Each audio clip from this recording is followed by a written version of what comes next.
Hello everyone, how are you all doing? I hope you're all well. Welcome to another video and thank you for watching. I really appreciate it. It means a lot.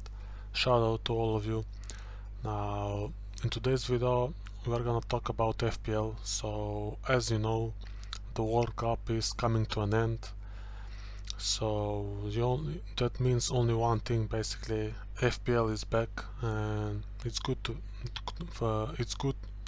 that it's back. I missed it. It's been almost a month now, so it's the time again. We can start thinking about our FPL teams again and focus on that. So that's great. Uh, into today's video, we are gonna look at my transfer thoughts and plans for gaming 17 and see how my team is going to look for that game week. Now, as you can see here, my current overall rank is 150k in the world, so my aim for the end of the season is to reach the top 10k spot. So we have some catching up to do, but I'm confident about the rest of the season and I think I can reach it, so hopefully that will be the case. Now let's start.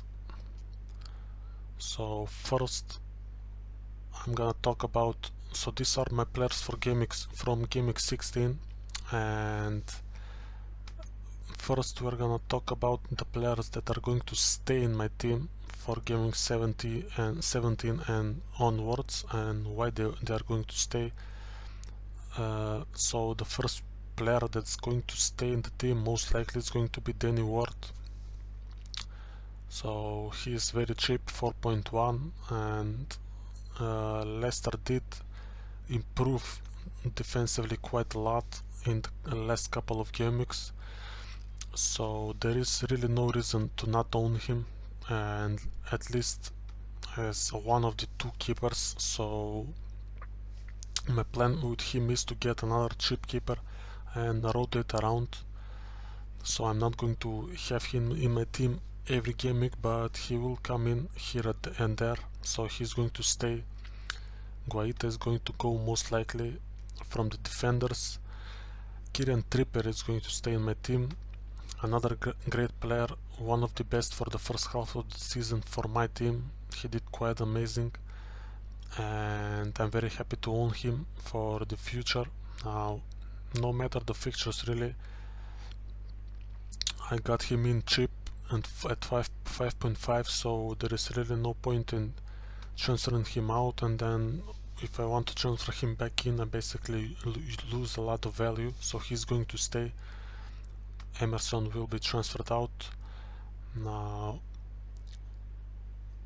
Luke Shaw I might keep because I do like the idea of a Man United defender for Game Week 17, but to be honest I would prefer Dalot just slightly because he's more nailed, I believe, in his position, and plus he does look a little bit more attacking, I have to admit. So I would like to have him instead of Shaw.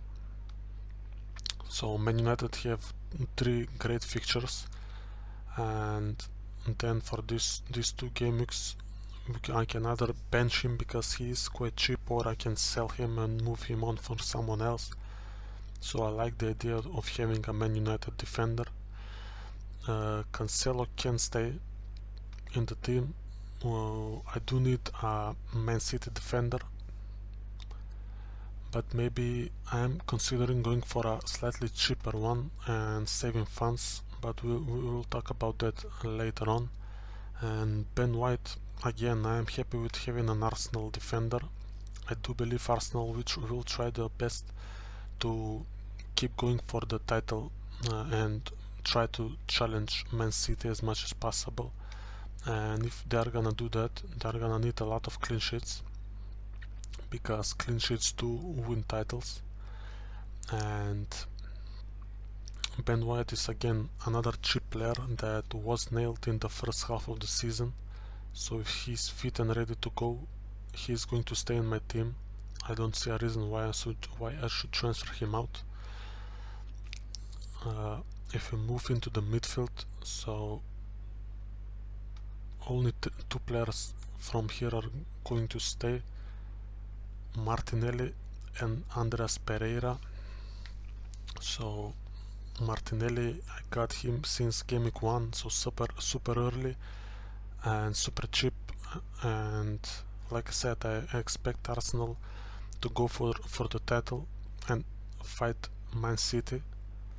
So when we take that into consideration, plus the fact that he is quite nailed, and I don't think he's going to lose his spot to anybody, and plus the fact that he's with Brazil at the World Cup, but he is a bench player. He isn't really playing that many games, not getting that many minutes. So I think he's a good pick to still have for the future. And the other player that I'm going to keep is Andreas Pereira. I'm still going to say it, the best bench player of this season. I have had him since game week 1 and he's been amazing. He scored 2 goals, got 5 assists, and he did come in clutch for me a lot this season. So no matter the fixtures, I will have him. And plus Fulham have a double game week in 19, so that's another reason to have a couple of their players. From the attackers, Haaland is the only one that's going to stay in my team for obvious reasons. So he's not part of the World Cup. He's been he was injured, but I believe he's back in full training with Man City and should be ready to go for the remaining of the season. Now let's fill some of the other spots. So first I'm going to go with another premium together with Haaland. So that other premium is going to be Salah for me. The reasons are pretty much the same as Haaland, so no World Cup, full rest, and training with the team now, and I expect Liverpool to get back into the not the title race but the top 4 race, and he's their main man still, so I think it's time for him to turn his season around and start getting some returns like last season's. So he's going to be in my team. Now another player that I'm looking at bringing, and once again these are all players so Martin Odegaard, another player that is not part of the World Cup. So you can notice a pattern here. I'm trying to get players that are not playing in the World Cup, that are fresh, rested, not injured, and that are important for their teams. So Martin Odegaard, he's very cheap, 6.4. Arsenal are fighting for the title. He already has 6 goals this season, 2 assists.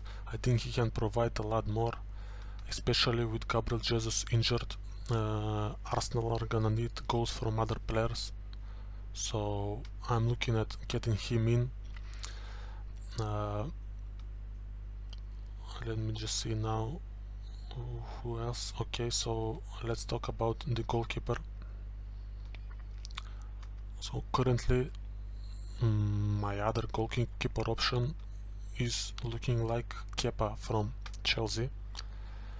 I think he is preferred by Potter, so he prefers him rather than Mendy, and he was injured and came week 16, but I believe it's not a big injury, and if he is fully fit and back in training, I think he will keep his number 1 spot at Chelsea. And looking at their fixtures, there are a couple of players from Chelsea that I have to get in the team. So these 2 fixtures, Bournemouth and Nottingham Forest. So two teams from the lower division that got in the Premier League this season. Then a double game week, then Palace at home. So amazing fixtures. I like the idea of Kepa. And I also think I will get another Chelsea player at least. Now that might be Havertz, but I would have to think about that before I decide to do it. At the moment I'm leaning towards Mount, basically because he's nailed. He's pretty much the only nailed player at Chelsea, and he's not getting much playtime at the World Cup, so he should be ready to go for the season. As you can notice, these are all cheap players, so I do have the option for the third premium, and that player would be Harry Kane. And one more attacker I would like to get in the team would be a Man United attacker, so I am looking at Martial potentially, which leaves the team with 2 million in the bank, and basically if I get a cheaper Man City defender, someone like Walker maybe, then I have the funds for another defender. So this is the team at the moment that I'm looking at, and I quite like the idea of this. Now if until now, until the start of the season, I change a lot of players, I will make another video and update you guys. So yes, that's pretty much it. Thank you for watching, and I'll see you at the next video.